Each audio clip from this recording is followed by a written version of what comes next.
नमस्कार।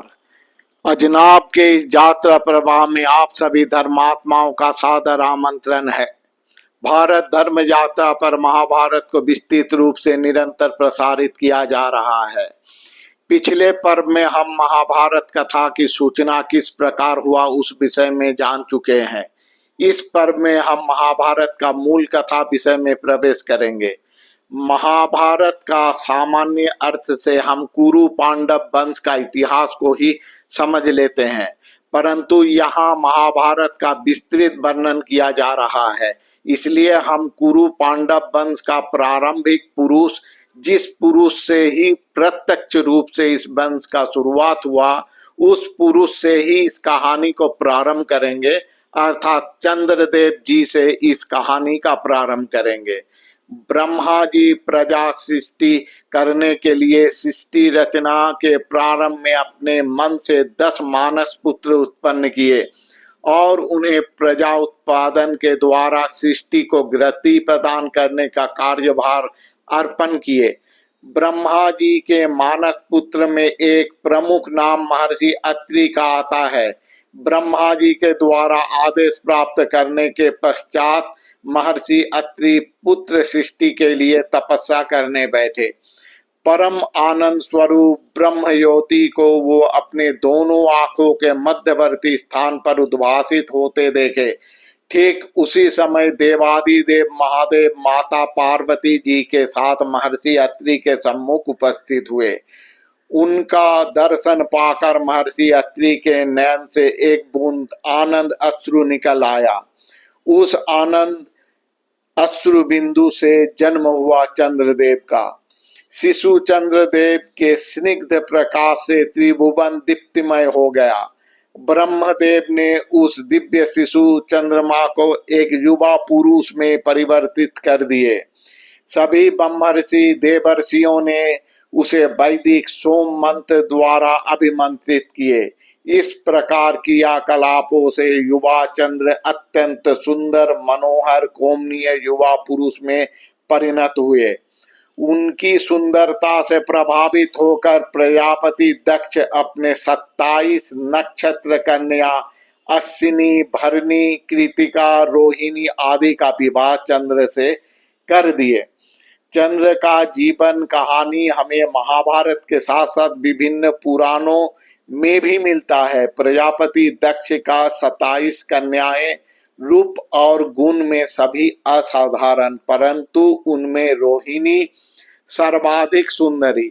उनका सौंदर्य ऐसा अप्रतिम कि चंद्र उनका रूप से मोहित होकर अन्य स्त्रियों का अवहेलना शुरू किए। सर्वदा रोहिणी के पास ही रहने लगे। रोहिणी से ही प्रेम, रोहिणी को छोड़कर दूसरा किसी से उनका कोई रुचि नहीं है। इसी स्थिति में दक्ष के अन्य 26 कन्याएं जो स्वामी के प्रेम से वंचित थे, वे अभिमान करके पिता दक्ष के पास पहुंचकर चंद्र का उनके प्रति व्यवहार के विषय में रोते हुए बताए। पिता को बोले, अब हम और पति के घर नहीं जाएंगे। दक्ष देखे ये उनके मान सम्मान का प्रश्न है। वो सीधा अपने जामाता चंद्र के पास पहुंचे और उसे उचित तथा अनुचित कार्य के विषय में समझाए। अपने सभी पत्नियों के प्रति समभाव रखने की उपदेश देकर आए और अपने 26 कन्याओं को समझाकर पति गृह भेज दिए। पिता के कहने पर दक्ष कन्याएं चंद्र के गृह में पहुंचे, परंतु चंद्र का व्यवहार में कोई अंतर नहीं आया। वो अब भी रोहिणी के साथ दिन रात व्यतीत करने लगे, उसी को पूर्व की तरह प्रेम अर्पण करने लगे। इसे देखकर दक्ष के 26 कन्याएं अपमानित अनुभव किए।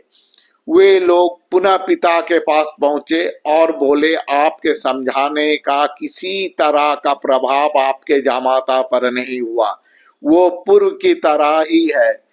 पिताजी, अब हम और चंद्र के पास नहीं जाएंगे, आपके सेवा में ही दिन व्यतीत करेंगे। आपने पुत्रियों के मुख से ऐसा वाक्य सुनकर यक्ष का आत्म अभिमान आहत हुआ।